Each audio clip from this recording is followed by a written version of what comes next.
7 தலைமுறைகள் பாரம்பரியமிக்க ஒரே சித்த மருத்துவ ஸ்தாபனம் சேலம் சிவராஜ் சித்த வைத்தியசாலை. ஆண்கள் குறைபாடு மற்றும் குழந்தையின்மைக்கு பக்கவிளைவு இல்லாத சிறந்த முறையில் சிகிச்சை செய்து வருகின்றோம். தொடர்புக்கு 9842272250. சாணக்கிய நேயர்களுக்கு வணக்கம்.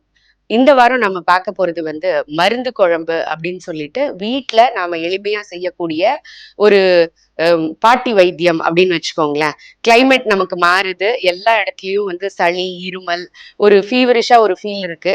நம்ம உடனே டாக்டர் கிட்ட போகாம நம்மளே டேப்லெட்லாம் எடுத்துக்காம ஈஸியா வீட்டுல இருக்கிற கிச்சன் பொருளை வச்சு நம்ம ஒரு குழம்பு சமைச்சு வீட்டுல இருக்கிற எல்லாரும் சாப்பிடும்போது நமக்கு இம்யூனிட்டி அதிகமாகும். அதுக்காக செய்யறது ரொம்ப ஈஸியா நம்ம வீட்டுல இருக்கிற இன்கிரீடியன்ஸை வச்சு செய்யறது தான் இதுல ரொம்ப முக்கியம்.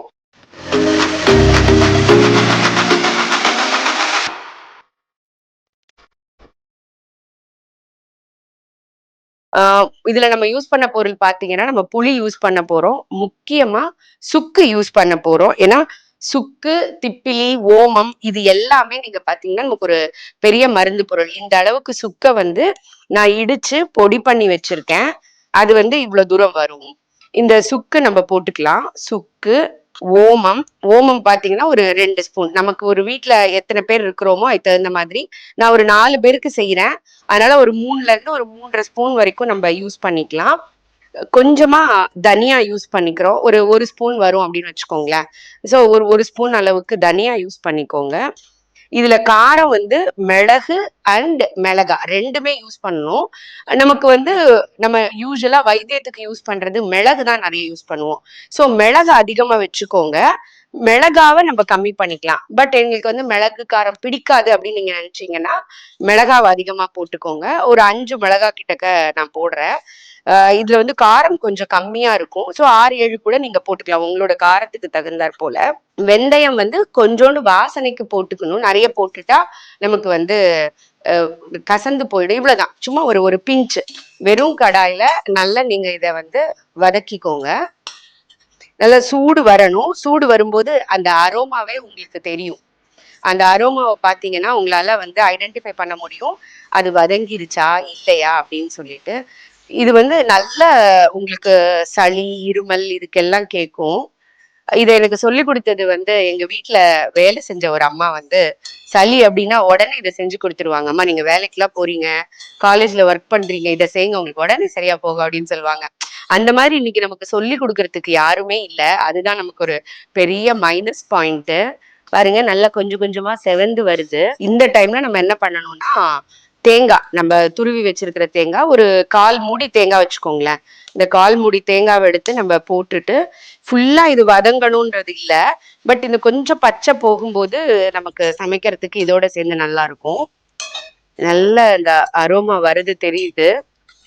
அவ்வளவுதான், அடுப்பை ஆஃப் பண்ணிட்டு நம்ம இதை எடுத்து அரைச்சிட்டோம் அப்படின்னா அதோட சேர்த்து நம்ம தண்ணி கலந்து அடுத்த குழம்பா கொதிக்க வைக்கலாம்.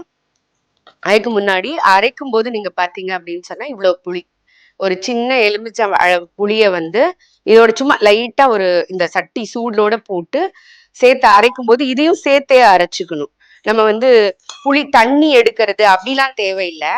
அடுப்பை ஆஃப் பண்ணிட்டு அதோட சேர்த்து இப்படி லைட்டா பெரட்டி விட்டீங்கன்னா அந்த சூட்ல இந்த புளியில இருக்கிற லேஸ் ஈரம் போகும்போது உங்களுக்கு சளிக்கு உள்ள மருந்தாவும் அது யூஸ் ஆகும். இதுல இருக்கிற ஈரப்பதமும் குறைஞ்சிரும். அதுக்காக தான் நம்ம இதை செய்யறோம். இது ரெடி ஆயிடுச்சு. நம்ம அரைச்சிட்டு கொதிக்க வச்சிடலாம். பாருங்க நல்லா அரைச்சு எடுத்துட்டு வந்தாச்சு. இதுக்கு சிம்பிளா ஒரு டிப் என்னன்னா, மையா அரைக்கிறது அப்படின்னு. எப்படி ஒரு கண்மை மையா இருக்குமோ அந்த அளவுக்கு மையா அரைச்சு எடுத்துக்கணும். அதுக்கப்புறம் இதுல தண்ணி கலந்து தாளிச்சு கொதிக்க வைக்கணும். அவ்வளவுதான், மொத்தமே முடிஞ்சிருச்சு குழம்பு. நம்ம இப்ப தாளிக்கிறதுக்குள்ளதை ரெடி பண்ணலாம். நல்லெண்ணெய் நம்ம யூஸ் பண்ணணும். நல்ல இது நல்ல குழம்பு கொதிக்கிற அளவுக்கு ஒரு 3ல இருந்து ஒரு 3.5 ஸ்பூன் நல்லெண்ணெய் எடுத்துக்கோங்க. எண்ணெய் நல்லா காஞ்சிருச்சு. ஒரு 3/4 ஸ்பூன் அளவுக்கு கடுகு போடலாம். நல்ல பொரிஞ்சு வரும் பொழுது கருவேப்பிலை மட்டும் போடலாம், வேற எதுவும் தேவையில்லை. கொஞ்சம் கொஞ்சமா கடுகு பொரிய ஆரம்பிக்குது. ஸோ கடுகு பொரிய ஆரம்பிக்கும் போது கருவேப்பிலையை போட்டுட்டு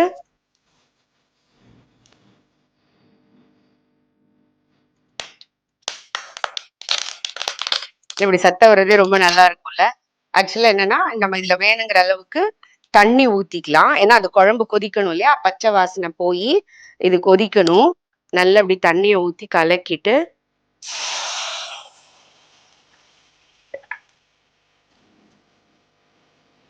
கொதிக்க ஆரம்பிச்சிருச்சு. கொதிக்க ஆரம்பிக்கும் போது சால்ட் போடணும். சால்ட் உங்களோட தேவைக்கு தகுந்த மாதிரி போட்டுக்கோங்க. நான் இந்த ஸ்பூன்ல 1 ஸ்பூன் போட்டிருக்கேன். அப்புறம் நம்ம நல்லா கொதிச்ச பிறகு டேஸ்ட் பண்ணிட்டு வேணும்னா திரும்ப போட்டுக்கலாம். இந்த மருந்து குழம்ப நல்லா கொதிச்சு எண்ணெய் பிரிஞ்சு வரும்போது நம்ம அதை ஆஃப் பண்ணிடணும். அவ்வளோதான். சிம்பிளா ஈஸியா செய்யற இந்த மருந்து குழம்பு வீட்டில் உள்ள எல்லாரும் எடுத்துக்கிட்டோம் அப்படின்னா அட் அ டைம்ல நமக்கு வந்து இம்யூனுக்கு வந்து ரொம்ப ஹெல்ப்ஃபுல்லா இருக்கும். நல்லா சுட சுட சாதம் வச்சு இந்த குழம்பு போட்டு சாப்பிட்டோம்னு வச்சுக்கோங்களேன், சாப்பிட்டு முடிக்கிறதுக்குள்ளாரையே அந்த சளி வந்து நல்லா வேர்வையா வடிஞ்சிடும். அதுவே நமக்கு வந்து உடம்புக்கு ரொம்ப நல்லது. இந்த பாருங்க நுர வர மாதிரி கொதிக்க ஆரம்பிச்சிருச்சு. இன்னும் கொஞ்சம் கொதிச்சா போதும். பாருங்க ஒரு 5 நிமிஷம் இப்ப கொதிச்சிருக்கும். நல்லா கொதிச்சு வத்திருச்சு. இதுக்கு மேல வத்தணுன்ற அவசியம் இல்ல. ரெண்டாவது இதுல பச்சை வாசனை வரும், நம்ம கவலைப்பட தேவையில்லை. ஏன்னா ஏற்கனவே நம்ம எல்லாத்தையுமே வதக்கியிருக்கோம், வதச்சு தான் அரைச்சிருக்கிறோம். அதனால நல்லா இது போரும். நல்லா அரோமா வருது, நல்லா கொதிச்சு கெட்டி ஆயிடுச்சு.